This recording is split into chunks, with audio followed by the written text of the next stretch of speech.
Ma belle-mère a appelé et a lâché sèchement, « Ton beau-frère a perdu son appartement et sa voiture. Es-tu content maintenant ?» J'ai répondu, « Il a perdu les choses pour lesquelles il n'a pas travaillé. » Je ne suis pas content, je trouve juste cela évident. J'ai 34 ans, je suis marié à Heather depuis 6 ans, et nous sommes ensemble depuis 8 ans. Nous n'avons pas encore d'enfants. Nous économisions pour une maison, l'une de ces modestes demeures de 4 chambres en banlieue, où l'on peut vraiment avoir un jardin, et peut-être un chien. Nous avions un compte épargne commun, spécifiquement destiné à l'apport personnel. Chaque mois, nous y contribuions tous les deux. Chaque mois, je regardais ce chiffre grimper lentement.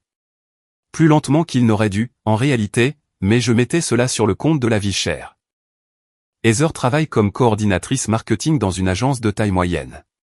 C'est un bon travail, avec un salaire correct. À nous deux, nous gagnons environ 165 000 € par an au total. Sans être riches, nous étions à l'aise. Nous aurions dû être plus avancés sur cet apport. Je l'ai remarqué de la même façon que l'on remarque un robinet qui fuit. Pas d'un seul coup, mais progressivement. C'était cette vague impression que quelque chose clochait dans les calculs. Le problème, quand on est marié à un comptable, c'est que les gens supposent que j'audite mon propre foyer, comme s'il s'agissait du dossier d'un client. Ce n'est pas le cas, ou du moins, ça ne l'était pas. Heather gérait les dépenses quotidiennes. Les courses, les produits ménagers, l'entretien de sa voiture, les abonnements, ce genre de choses. Je m'occupais des plus grosses dépenses. Le loyer, les assurances, les factures d'énergie, et les transferts vers l'épargne. Nous avions un système. Je faisais confiance à ce système, parce que je lui faisais confiance. C'est ici que je dois vous présenter Derek. Derek est le frère aîné d'Heather. Il a 38 ans, et c'est le genre de type qui a toujours un projet en cours, mais jamais de salaire. Quand je l'ai rencontré lors d'un barbecue familial, il y a 7 ans, il portait un polo qui coûtait probablement plus cher que mes chaussures. Il parlait d'une opportunité immobilière qui allait exploser. 7 ans plus tard, ça n'a toujours pas explosé. Tout comme la start-up technologique, le coup dans les crypto-monnaies, le cabinet de conseil, ou encore cette vague affaire d'import-export, dont il a parlé à Thanksgiving il y a 2 ans. Mais Derek a toujours l'air riche. Une BMW propre, un bel appartement en centre-ville, et il mange dans des endroits où le menu n'affiche pas les prix. J'avais l'habitude de me demander comment il s'en sortait. Pas avec insistance, juste en passant. Comme on se demande comment son voisin peut se payer un bateau. On le remarque, on hausse les épaules, et on passe à autre chose. Derek et Heather sont proches. Ou plutôt, Heather se sent proche de Derek. Cette dynamique m'a toujours paru légèrement déséquilibrée. Elle l'appelle chaque semaine. Elle s'inquiète constamment pour lui. Elle parle souvent d'aider la famille, d'une manière qui ressemble moins à une valeur morale, qu'à un discours répété. Leur mère, Pam, renforçait cette idée à chaque occasion. Chaque fois que la famille se réunissait, Pam trouvait le moyen de rappeler à Heather la chance qu'elle avait. « Tu es celle qui s'en est sortie, ma chérie. Derek est resté pour m'aider pendant que tu partais à l'université. La famille prend soin de la famille. » Je me suis toujours mordu la langue. J'ai grandi dans une maison où personne ne prenait soin de personne. Mon père a travaillé jusqu'à en mourir prématurément dans une usine d'emballage, et ma mère enchaînait les doubles services comme serveuse pour payer l'électricité. Personne ne m'a envoyé d'argent. Personne ne m'a dit que je leur étais redevable d'exister. J'ai payé mes propres études avec des prêts, que je n'ai fini de rembourser qu'à 31 ans. Alors, quand Pam parlait d'obligations familiales, je l'entendais différemment d'Heather. Mais c'était la famille d'Heather, sa relation. Je restais à ma place. Cela a changé un mardi du mois de mars. J'étais rentré tôt à la maison. L'une de mes affaires s'était conclue de manière inattendue, et l'associé avait dit à tout le monde de prendre l'après-midi. J'étais sur le canapé, regardant à moitié un match de basket, et faisant défiler mon téléphone à moitié, quand j'ai réalisé que je devais vérifier notre relevé de carte de crédit commune. Nous avions parlé de changer de carte, pour un meilleur programme de récompense, et je voulais voir à quoi ressemblait notre moyenne mensuelle. J'ai donc ouvert l'application, et j'ai commencé à faire défiler les transactions.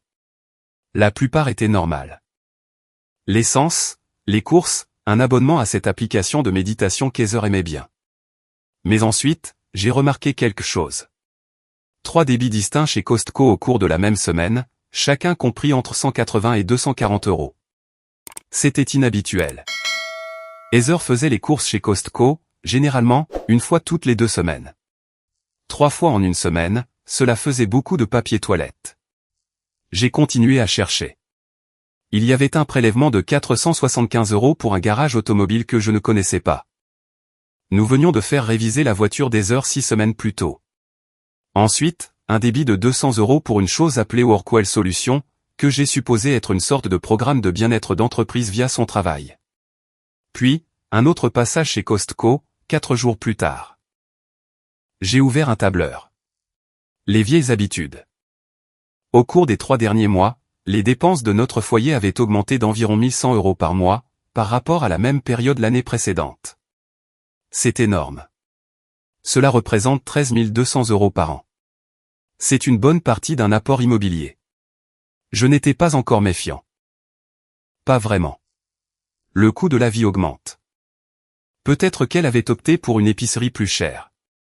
Peut-être que la voiture avait réellement besoin de réparations supplémentaires. Je me disais qu'il y avait des explications. Puis, j'ai ouvert Venmo. Heather et moi pouvions voir nos transactions respectives, du moins, c'est ce que je croyais.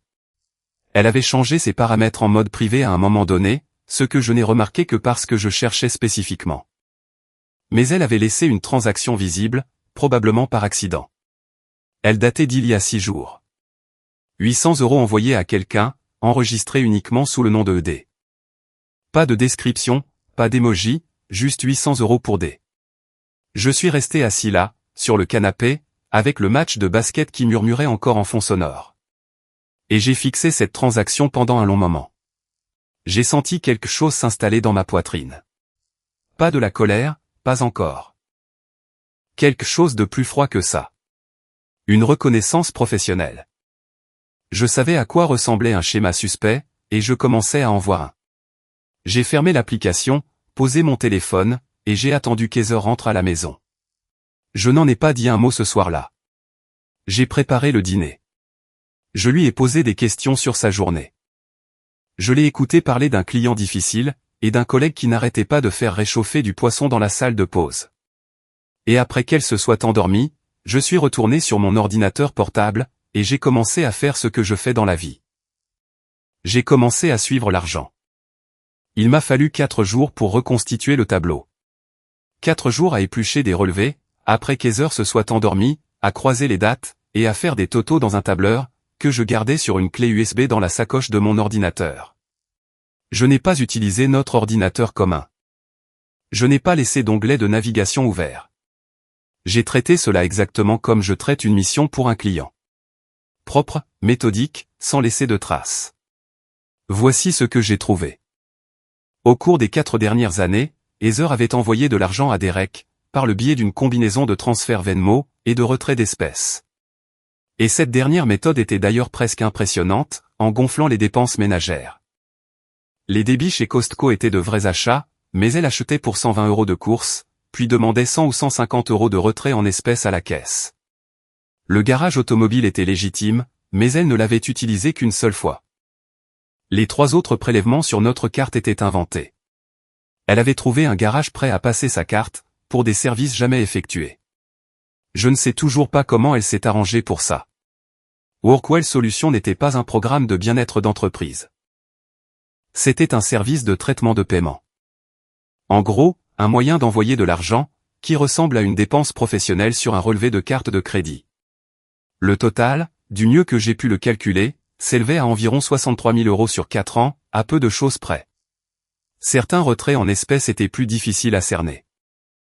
Le vrai chiffre pourrait donc être plus élevé. 63 000 €. J'ai gardé ce chiffre pour moi pendant une journée entière, avant de dire quoi que ce soit. Je suis allé travailler. J'ai déjeuné à mon bureau.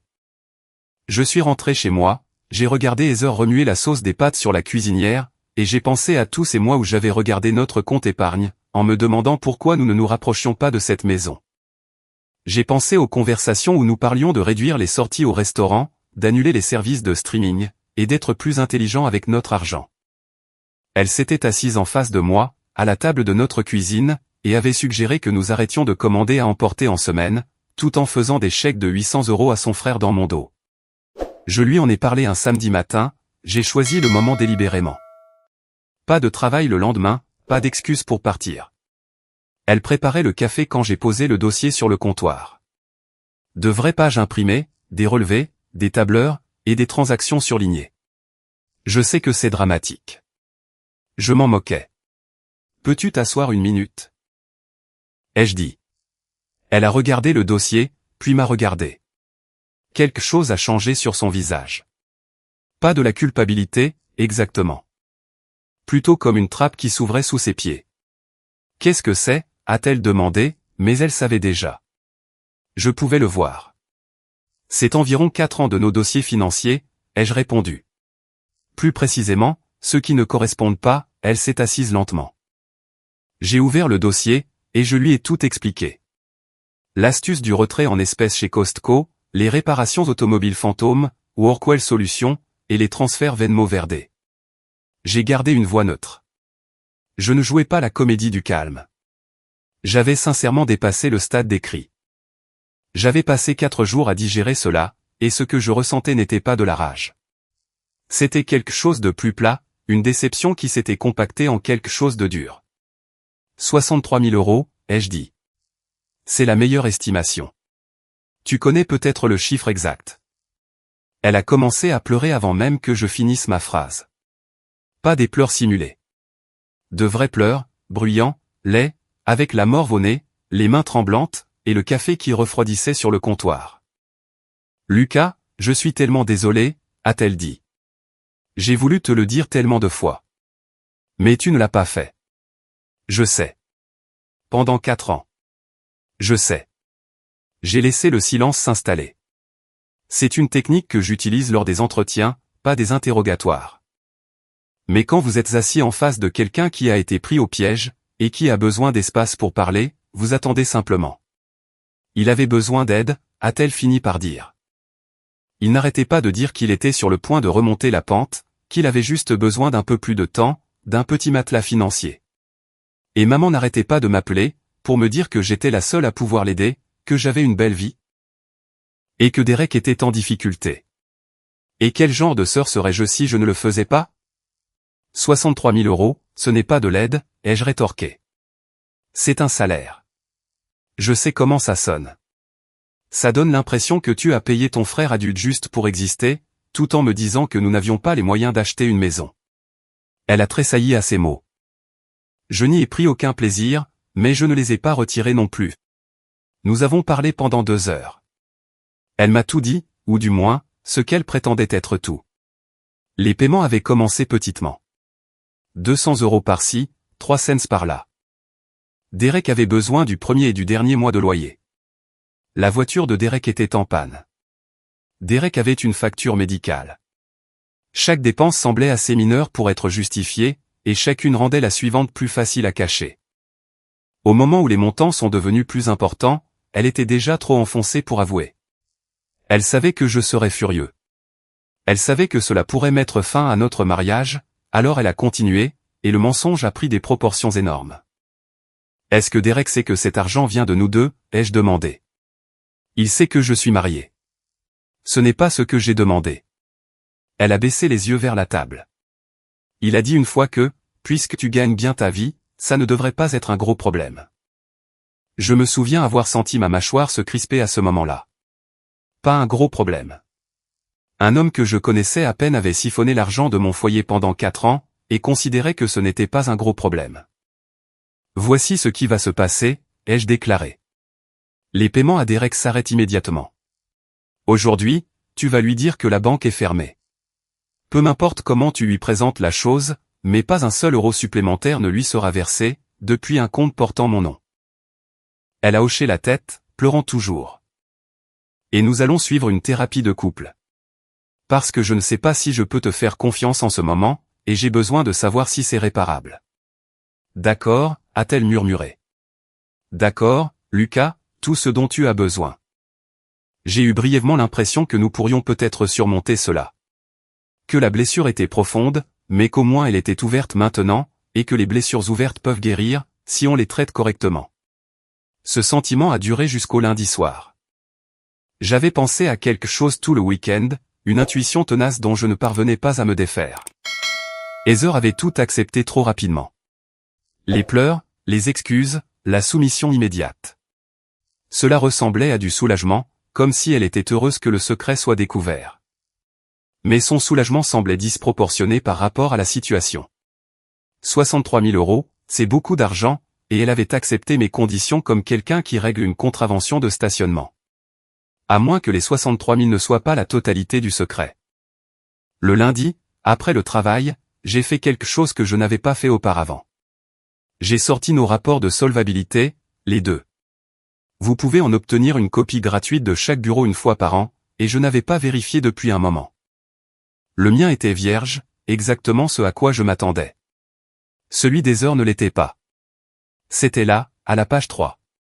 Un prêt personnel, de 40 000 €. Ouvert il y a 14 mois, auprès d'une banque régionale dont je n'avais jamais entendu parler. Solde actuel, paiement minimum, 65 € par mois. Emprunteur, Heather Caldwell. Co-emprunteur, Heather Caldwell. Sauf que ce n'était pas exact. Le prêt comportait un co-emprunteur répertorié. Lorsque j'ai examiné le rapport détaillé, le champ du co-emprunteur affichait un deuxième nom, Derek Marsh. Ma femme s'était portée garante d'un prêt de 40 000 € pour lui. Un prêt dont je ne savais rien. Un prêt qu'il avait apparemment cessé de rembourser, puisque le compte affichait un retard de 60 jours. J'ai posé le rapport. Je suis allé dans la cuisine. Je me suis versé un verre d'eau et je l'ai bu d'un trait, debout devant l'évier, regardant la clôture du voisin par la fenêtre. Ensuite, j'ai sorti mon téléphone, et j'ai commencé à chercher un avocat. Je n'ai pas confronté Heather au sujet du prêt tout de suite. Je sais que cela semble contre-intuitif. La réaction humaine normale est de marcher dans la chambre et d'exiger une explication. Mais j'avais déjà fait ça une fois, et je n'avais obtenu qu'une vérité partielle, enveloppée de larmes. Cette fois-ci, je voulais avoir une vue d'ensemble, avant de prononcer un seul mot. Alors, j'ai passé les 2 semaines suivantes à être le meilleur mari du monde. J'apportais le café à Heather le matin. Je l'interrogeais sur sa journée. J'ai suggéré que nous essayions ce restaurant thaïlandais où elle voulait aller. Elle semblait plus légère, presque euphorique, comme si la confession lui avait ôté un poids des épaules. Elle pensait que le pire était passé. Elle pensait que nous étions en train de guérir. Moi, je constituais un dossier à charge. Pendant la journée, j'utilisais mes pauses déjeuner et un navigateur privé au bureau. J'ai contacté la banque régionale qui avait émis le prêt de 40 000 €. Je ne pouvais pas accéder directement aux détails du compte, puisque je n'étais pas sur le prêt, mais je pouvais demander des informations en tant que professionnel de l'audit, préparant une divulgation financière. Je l'ai fait une centaine de fois pour des clients. Le processus est plus lent quand c'est personnel, mais la mécanique est la même. Voici ce que j'ai reconstitué. Il y a 14 mois, Derek est entré dans l'agence d'une banque, et a fait une demande de prêt personnel de 40 000 €. Pour y être admissible, il devait prouver un revenu stable.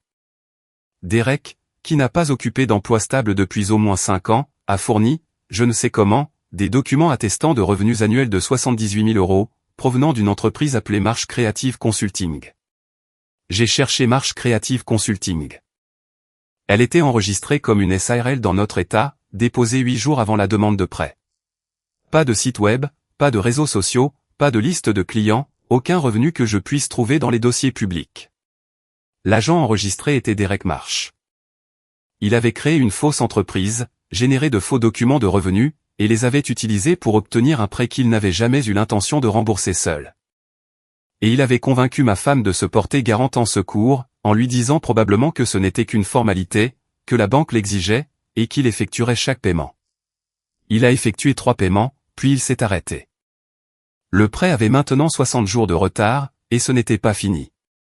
Chaque retard de paiement entachait le crédit des heures, ce qui signifiait que cela affectait notre capacité à obtenir un prêt hypothécaire. La maison pour laquelle nous économisions, celle dont nous nous répétions qu'elle n'était plus qu'à quelques mois, s'éloignait à chaque fois que Derek sautait un paiement. Et Heather le savait. J'ai aussi découvert autre chose. Le bail de l'appartement de Derek, et celui de sa BMW, exigeaient tous deux une vérification des revenus. Je ne pouvais pas accéder directement à ces dossiers, mais je voyais bien le schéma. Marche Creative Consulting apparaissait sur ses réseaux sociaux. Un profil LinkedIn le présentait comme fondateur et consultant principal, avec une photo de profil qui semblait avoir coûté 400 €. S'il avait utilisé les mêmes faux documents de revenus pour ses baux que pour le prêt bancaire, c'était de la fraude. Pas une fraude ambiguë ou une zone grise, mais de la vraie fraude. J'ai tout documenté. Des copies de l'enregistrement de la SARL, des captures d'écran du profil LinkedIn, les conditions du prêt, l'historique des paiements, et le rapport de solvabilité montrant les impayés. J'ai tout mis dans un dossier sur ma clé USB, et j'ai rangé cette clé dans mon bureau au travail. J'ai également consulté une avocate. Pas une avocate spécialisée en divorce, mais une avocate financière, experte en responsabilité des dettes et en protection des actifs matrimoniaux. Elle s'appelait Sandra Chan, et c'était la personne la plus discrètement terrifiante face à laquelle je me sois jamais assis. Elle portait des lunettes de lecture sur une chaîne, et s'exprimait par phrases complètes et précises. Tout ce qu'elle disait me donnait l'impression de tenir un couteau bien plus aiguisé que je ne l'avais réalisé. Si votre femme a co-signé ce prêt, et que l'emprunteur principal a fait défaut, m'a-t-elle expliqué, votre femme est entièrement responsable du solde restant dans votre état. Selon la façon dont vos finances sont structurées. Cette responsabilité pourrait compliquer considérablement votre situation financière commune, surtout si vous demandez un prêt immobilier. Puis-je la faire retirer du prêt? Pas sans l'accord du prêteur, ou le remboursement intégral du solde. Votre meilleure option est de contraindre l'emprunteur principal à reprendre les paiements, ou de négocier un règlement. S'il a utilisé des documents frauduleux pour obtenir le prêt. Cela vous donne un moyen de pression considérable. Considérable à quel point? Elle a retiré ses lunettes. La fraude au prêt est un délit fédéral. Si ces documents de revenus ont été falsifiés, la banque serait très intéressée de le savoir. Tout comme n'importe quel propriétaire ou société de location, qui se serait basé sur ces mêmes documents. Je l'ai remercié et j'ai conduit jusque chez moi, en réfléchissant à mon moyen de pression. Voici ce qu'il en est quand on est expert comptable judiciaire. Les gens supposent que mon travail est ennuyeux. Des tableurs, des relevés bancaires, et des colonnes de chiffres. Et ça l'est. Mais si ces chiffres ont de l'importance, c'est parce que derrière chaque transaction frauduleuse, il y a une personne qui se croyait plus intelligente que le système. Mon travail consiste à incarner le moment où ils découvrent qu'ils ne l'étaient pas.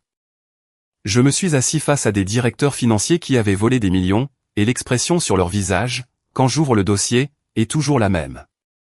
Ce n'est pas de la peur, c'est de la surprise. Ils croyaient sincèrement que personne ne le remarquerait. Derek dégageait cette même énergie. Cet homme vivait un train de vie entièrement financé par la culpabilité de ma femme, et par une pile de faux documents. Et il croyait sincèrement que cela continuerait indéfiniment, que personne ne vérifierait, et que l'expert comptable marié à sa sœur ne regarderait jamais ses propres relevés bancaires. J'aurais presque admiré son audace, s'il ne s'agissait pas de mon argent.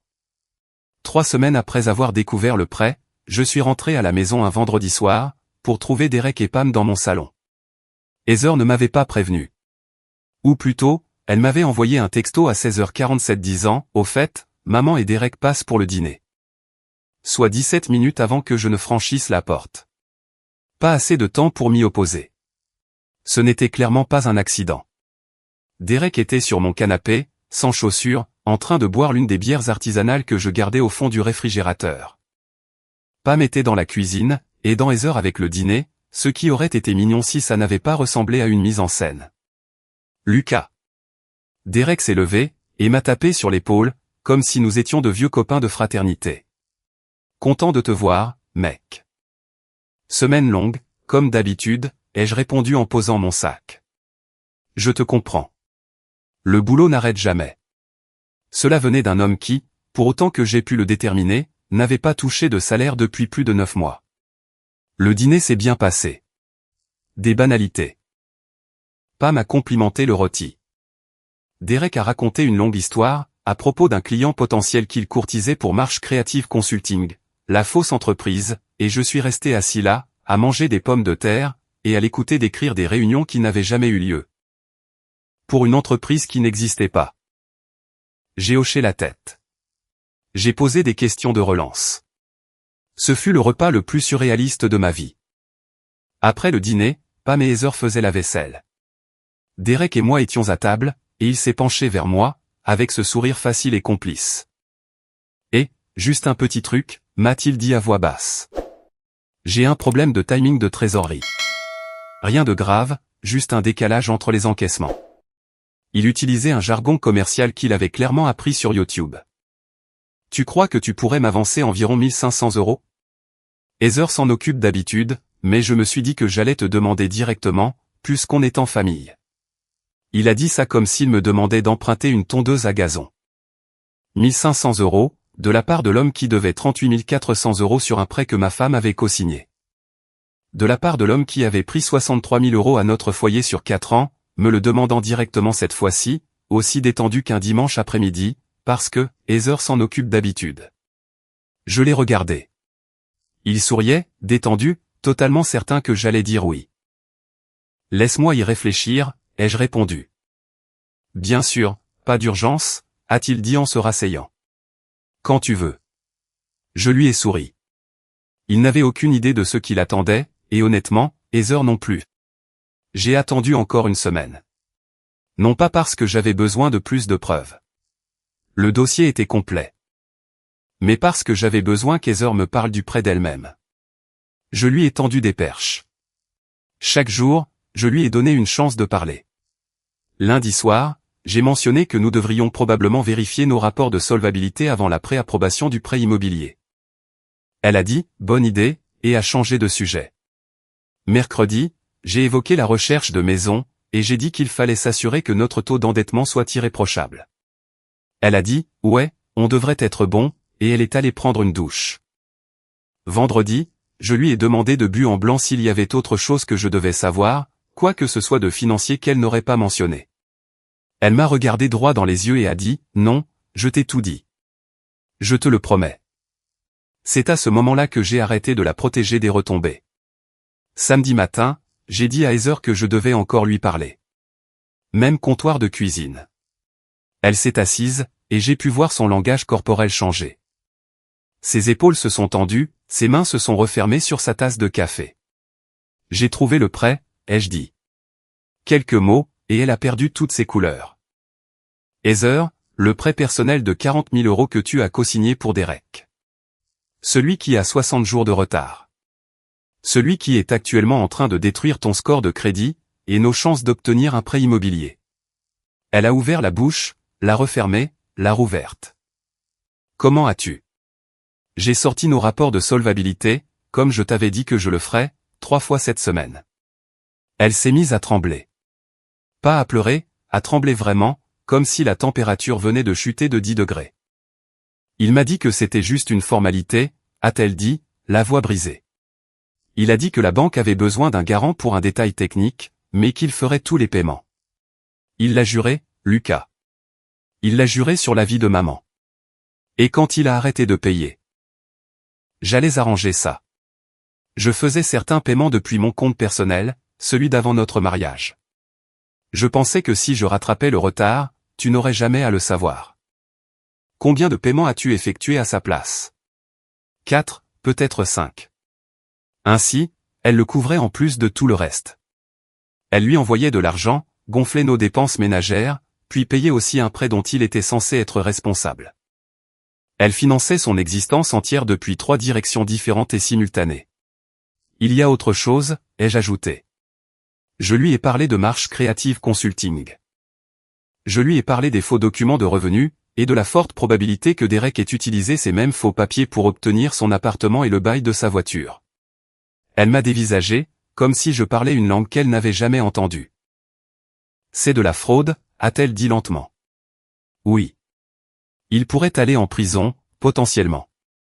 Oh mon Dieu. Elle a enfoui son visage dans ses mains. Oh mon Dieu, Lucas, qu'est-ce que je dois faire? Rien, ai-je répondu. Tu ne fais rien. Je m'en occupe. J'ai appelé Derek cet après-midi-là, et je lui ai demandé de me rejoindre pour un café. Juste nous deux. Il avait l'air surpris, mais satisfait. Il pensait probablement que j'allais lui remettre les 1500 € qu'il avait demandé. Il a suggéré un endroit au centre-ville, un de ces cafés branchés où un latte coûte 8 €. Évidemment. Je suis arrivé en avance. J'ai choisi une table dans le coin au fond, où personne ne pourrait entendre. J'ai commandé un café noir et j'ai attendu. Derek est arrivé avec 12 minutes de retard, portant une veste qui coûtait probablement plus cher que la mensualité de ma voiture. Il a commandé un truc sans lait, et s'est assis en face de moi avec son sourire facile. Lucas, qu'est-ce qui se passe, mec? Tout va bien entre toi et Heather? Tout ce qui se passe entre moi et Heather reste entre moi et Heather, ai-je dit. Je suis ici pour parler de toi. Son sourire s'est légèrement estompé. De moi. J'ai ouvert le dossier. J'en reviens toujours au dossier. Je sais que c'est un cliché, mais il y a une raison pour laquelle les enquêteurs les utilisent. Il y a quelque chose, avec le papier posé sur une table, qui rend la situation réelle, d'une manière qu'un écran de téléphone ne peut pas faire. Je vais t'expliquer quelques chiffres, ai-je commencé. J'apprécierais que tu me laisses finir avant de répondre. Il a jeté un œil au dossier, puis à moi. D'accord. Au cours des 4 dernières années, tu as reçu environ 63 000 € de mon foyer, par l'intermédiaire d'Heather. Des transferts d'espèces, Venmo, Zelle, et une série de dépenses ménagères inventées. Qu'Heather a utilisé pour dissimuler les mouvements de fonds. C'est terminé de façon permanente.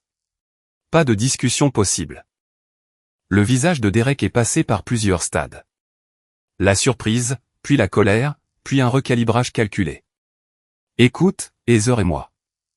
Laisse-moi finir, les jeux coupés. Je n'ai pas élevé la voix.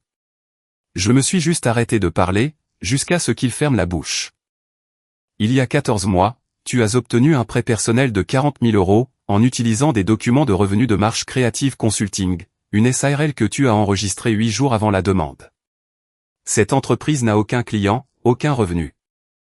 Et aucune activité. Les chiffres de revenus que tu as fournis à la banque étaient faux. Heather s'est portée garante du prêt. Tu as effectué 3 paiements. Le compte a maintenant 60 jours de retard. La mâchoire de Derek s'est contractée. Il ne souriait plus. Tu as aussi utilisé la même entreprise, et probablement les mêmes documents, pour obtenir le bail de ton appartement et celui de ta BMW. Je ne l'ai pas encore confirmé, mais je le ferai si nécessaire. Tu n'as pas le droit. J'en ai tout à fait le droit. Ta sœur a co-signé un prêt frauduleux, qui affecte maintenant le crédit de mon foyer, et notre capacité à acheter une maison. Ça en fait mon problème. La documentation financière, c'est ma profession. Et en ce moment, je suis la seule personne qui se dresse entre toi et une conversation très inconfortable avec ta banque, ton propriétaire, et potentiellement un procureur fédéral. Il s'est adossé à sa chaise. Son latte au lait d'avoine est resté intact. Qu'est-ce que tu veux, a-t-il demandé. Sa voix était différente maintenant, plate. Le charme avait disparu. Je veux que tu reprennes les paiements du prêt immédiatement. Des mensualités complètes, pas les minimums. Je veux un accord écrit, préparé par mon avocate, reconnaissant la dette et s'engageant sur un calendrier de remboursement pour les 63 000 € que tu as reçus d'Heather. Structuré sur 5 ans sans intérêt. Je suis généreux sur les intérêts. 63 000 €. Il a ri. Il a vraiment ri. Je n'ai pas 63 000 €, Lucas, tu es fou? Tu as une BMW et un appartement en centre-ville avec des plans de travail en granit. Tu as bien trouvé l'argent quelque part. C'est l'argent de ma sœur. Elle me l'a donné. Tu ne peux pas simplement décider d'appeler ça une dette. En fait, si, je peux. Parce qu'Heather a convenu qu'il s'agissait de fonds matrimoniaux, utilisés sans le consentement de son conjoint. Mon avocate a les documents. Ce n'est pas une négociation, Derek. C'est moi qui te donne l'occasion de régler cela comme des adultes. Avant que ça ne devienne une affaire judiciaire. Il m'a fixé pendant un long moment. Puis il s'est penché en avant. Elle me doit bien ça, a-t-il dit doucement. Elle s'en est sortie. Elle est allée à l'université. Elle a épousé un type avec un bon travail et une belle vie. Et je suis resté. Je suis resté, j'ai aidé maman, j'ai fait des boulots de merde, et je l'ai regardé s'éloigner. Alors oui. Elle me doit ça.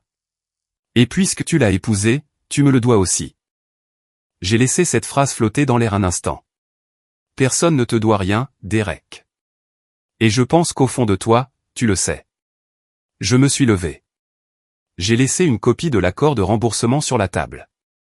Tu as 2 semaines pour le signer et le renvoyer à mon avocate. Ses coordonnées sont sur la dernière page. Je suis sorti. Mon café était froid. Je n'y avais pas touché non plus. C'était un dimanche. Le mardi suivant, j'ai reçu un appel de Sandra Chan. Le propriétaire de votre beau-frère a contacté la banque qui a émis le bail, m'a-t-elle dit. Apparemment, ils ont reçu une demande de renseignement, je ne sais pas de qui. Concernant les documents de vérification des revenus que Monsieur Marsh a fournis. Ils lui ont demandé des documents financiers mis à jour, dans un délai de 30 jours. Je n'avais pas passé cet appel. Je n'avais pas contacté le propriétaire, ni la société de location. Qui a fait cette demande de renseignement, ai-je demandé. Je n'ai pas cette information, a répondu Sandra. Mais la banque qui a émis le prêt personnel a également signalé le compte pour vérification, en raison des incohérences dans les documents. Il semble que plusieurs parties examinent les finances de Monsieur Marsh simultanément. Le téléphone de Derek devait sonner sans arrêt. Son propriétaire voulait des preuves de revenus qu'il ne pouvait pas fournir. La banque voulait vérifier une entreprise qui n'existait pas. Et l'accord de remboursement était posé sur le comptoir de sa cuisine, avec un délai de 2 semaines. Les murs se refermaient, et Derek Marsh n'avait plus nulle part où se cacher. L'effondrement a pris environ 6 semaines. Pas du jour au lendemain. Rien ne se passe jamais ainsi. Mais une fois le premier fil tiré, tout s'est détricoté plus vite que Derek ne pouvait le recoudre. Son propriétaire lui a donné 30 jours pour fournir une vérification de revenus à jour, ou pour quitter les lieux. Derek n'a pas pu la fournir, car Marsh Creative Consulting n'existait que sous la forme d'un papier déposé auprès de l'État, et d'un profil LinkedIn avec une photo professionnelle. Il a essayé de fabriquer de nouveaux documents. Je l'ai appris indirectement par Heather. Mais le propriétaire avait déjà contacté la banque, et la banque avait déjà signalé la demande initiale. Soumettre d'autres faux papiers à ce stade aurait été d'une stupidité catastrophique. Et quoi que l'on puisse dire de Derek, il n'était pas complètement inconscient lorsque le sol se dérobait sous ses pieds. Il a déménagé de l'appartement du centre-ville à la fin du mois. La BMW a été rendue 2 semaines plus tard. La société de location lui a envoyé un avis de déficit. Il devait la différence, entre la valeur résiduelle du bail, et ce que valait réellement la voiture, ce qui s'est avéré être d'environ 6 200 €. À rajouter à la pile. Pam m'a appelé un mercredi soir. Heather était sous la douche, et j'ai failli ne pas répondre. Lucas, il faut que je te parle de ce qui arrive à Derek. D'accord. Il a perdu son appartement. Il a perdu sa voiture. Il dort sur mon canapé. Es-tu content maintenant? Pam, Derek a perdu ses choses parce qu'il les a obtenues en utilisant de faux documents de revenus. Ce n'est pas moi qui ai causé ça. Il fait partie de ta famille. C'est mon fils. Et tu l'as encouragé là-dedans pendant des années. Tu appelais Heather toutes les semaines pour lui rappeler qu'elle lui était redevable. Et elle te croyait. Elle y a cru si profondément qu'elle a volé 63 000 € à son propre mariage. Pour le maintenir à flot. Est-ce que cela ressemble à une famille saine pour toi? Un silence a suivi à l'autre bout du fil. Je n'essaie pas de détruire Derek, ai-je ajouté. Je lui ai proposé un plan de remboursement équitable. Sans intérêt. Sur 5 ans. Il n'a pas répondu. Il n'en a pas les moyens. Alors il doit trouver un travail, Pam. Un vrai travail.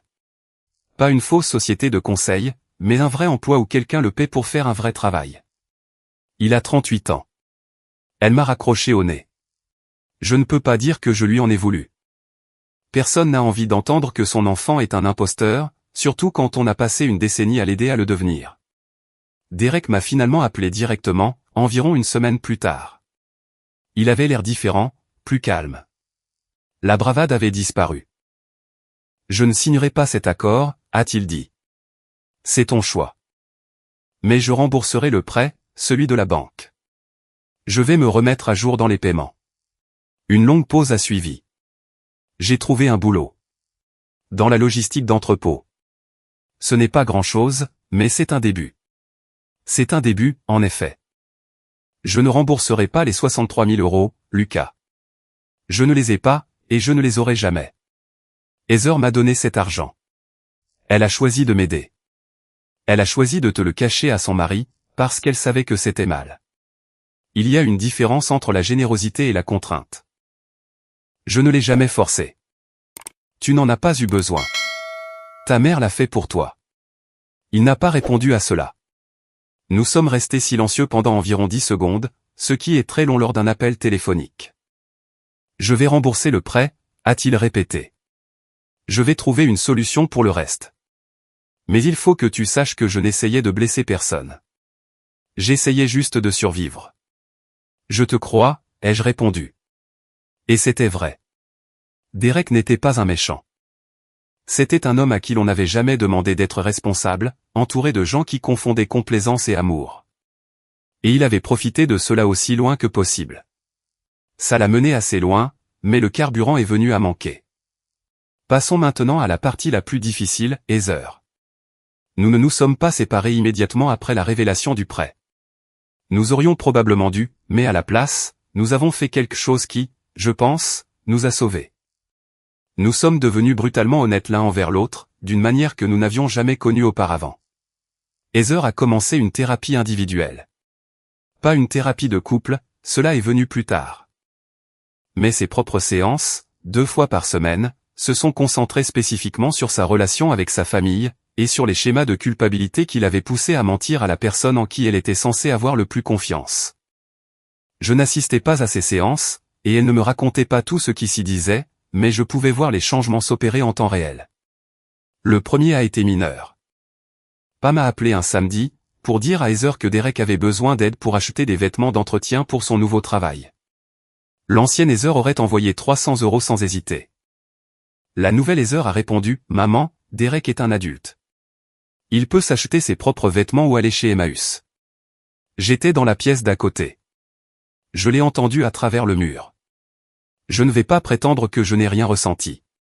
Le deuxième changement a été plus important. 1 mois après le début de sa thérapie, Heather m'a fait asseoir, et m'a remis un compte rendu complet de tout ce qu'elle avait envoyé à Derek.